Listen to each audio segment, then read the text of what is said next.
particular leg workout, I chose to incorporate hack squats, which I don't usually do because sometimes I feel some undue pressure on my knees. And for that reason, I tend to err more towards the side of leg press and squatting than I do towards the hack squat, and even doing things like, front squats, things like that. This workout, I chose to do it more as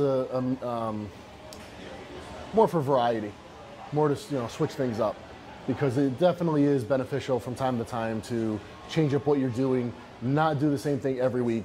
I think when you do the same movements week after week after week, it's very easy to develop signs or symptoms of overuse and like little nagging injuries.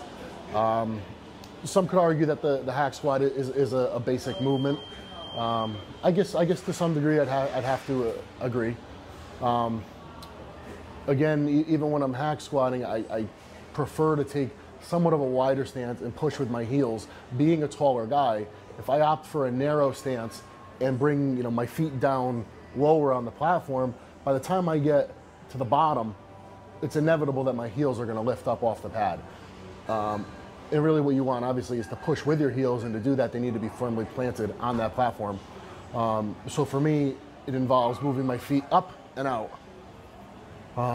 Again, this is something that I would recommend that everybody watching, be conscious of. And if you're a beginner, take the time to fool around with the movement and see what's comfortable before you even, go ahead and add any weight. Fool around with it. Take your time and find what's comfortable and what's effective. And because then, in the end, a lot of guys end up hurting themselves, especially with leg training and back training. A lot of guys end up hurting themselves, and then they end up avoiding certain movements, and that's not what you want, because you want to be able to do those bread and butter movements that are so highly effective, those big pressing movements, the big pulling movements, because that's where you're going to get a lot of your results from. But if you're not doing them properly and you end up being hurt, you're not going to be able to do them, and then you're going to end up avoiding them entirely, and that's no good in the long run. So take the time to do them properly.